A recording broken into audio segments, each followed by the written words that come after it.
Well, hey, welcome to the Foster Fathers Podcast. It's episode 1, dude.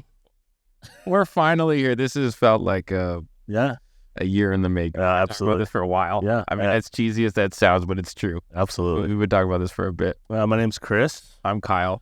We want to take the first episode of this podcast to kind of explain our heart, like why are we doing this? Right. And so before we dive into are we doing foster care or why are we? Well, because that's a much more existential question. That is an existential question.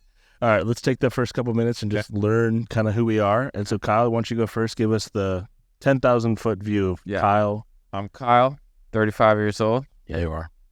I married. My wife's name's Jessica. We've been married for 7.5 years.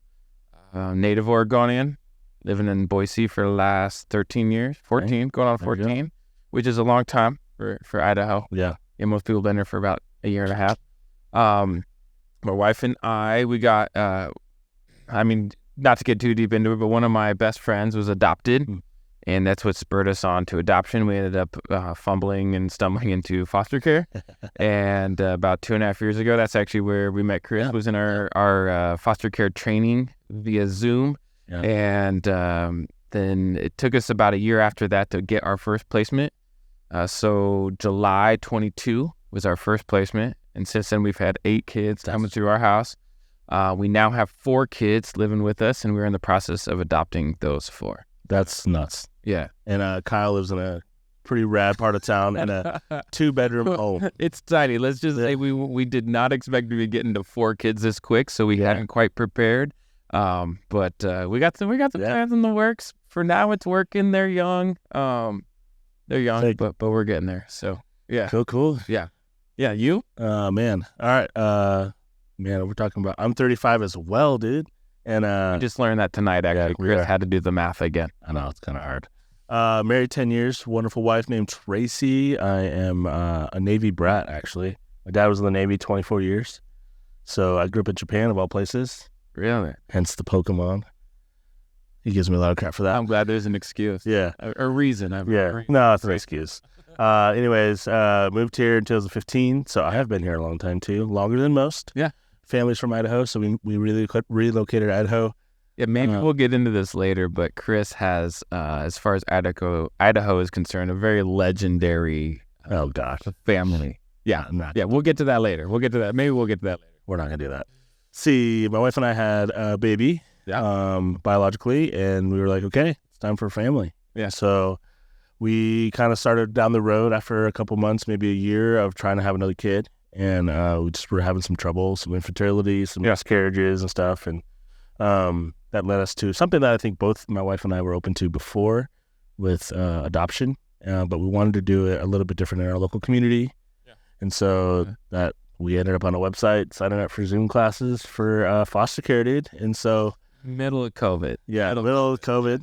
And so right when we've completed our training, we got our first placement the same time we found out we were finally pregnant again. So doesn't that seem to happen? It apparently does. That does kind of seem how it happens. What do you think that was? What was? I don't know, dude. No pressure. 2 years, 3 years, nothing's coming. Something's coming, but it's just like that's inappropriate. Okay, so then we've had essentially one case, to be honest. We've had a few respite cases, but we've had one case that has led us to have 2 kids in our home.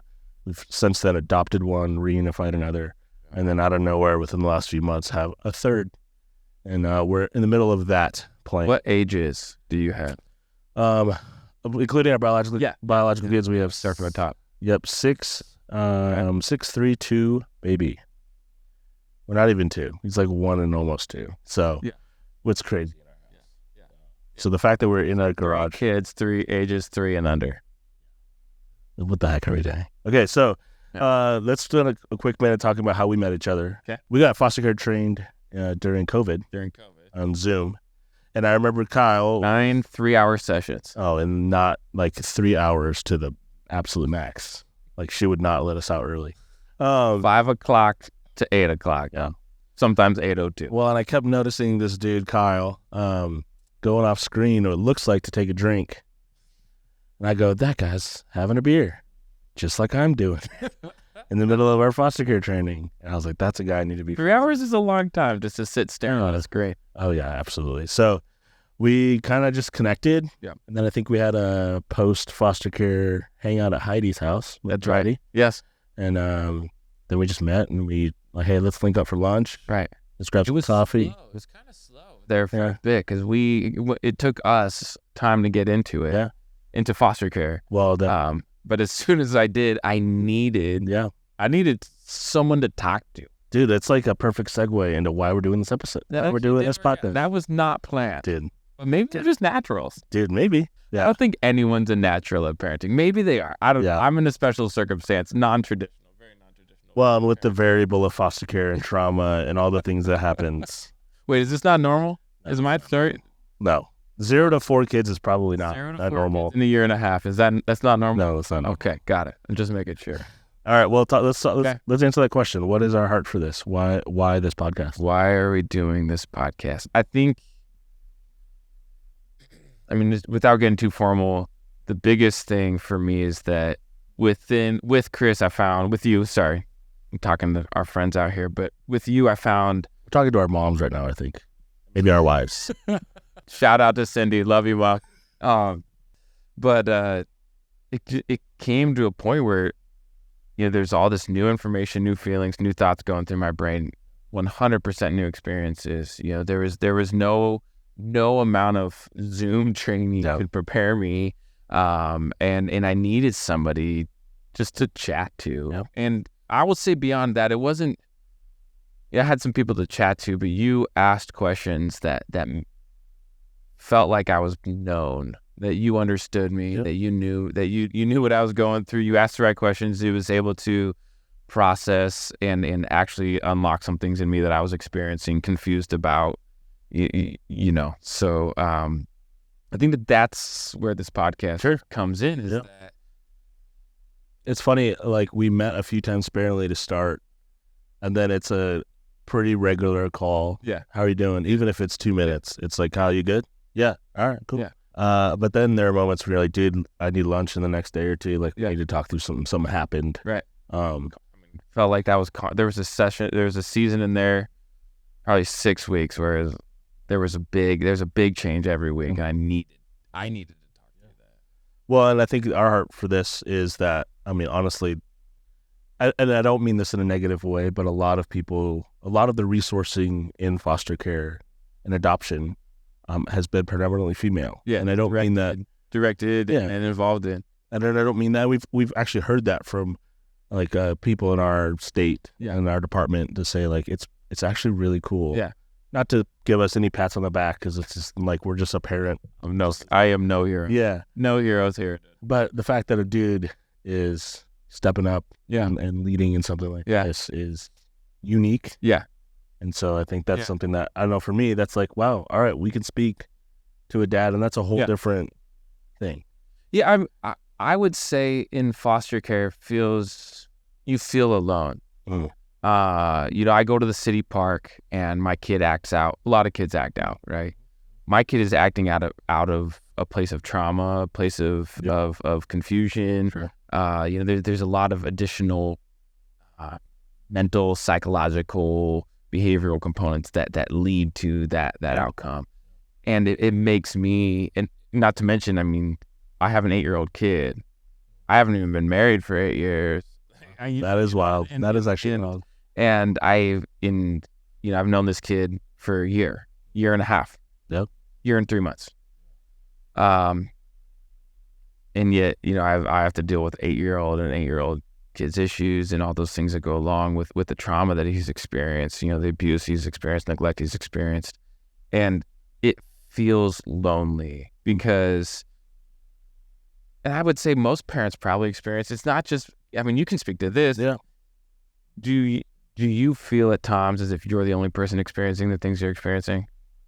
Yeah, yeah, absolutely. I think in a lot of ways it's unique where there's dynamics here where in my situation, we're talking to biological mom pretty regularly via email from a jail system. Right. And like, and most parents who have given birth onto the, gone through all that with their kid, they're not talking to some bio mom. They talk to their bio mom every night. Yeah. Yeah, and I think that's like, again, we don't want to paint anything here where this is like a more noble path in life. That's just the one that we're on. Right. And I think that's something that as we walk through it, like the power in our lunches and our power in our conversations were the fact that, like you said earlier, like you're asking questions that make sense to my situation. Yeah.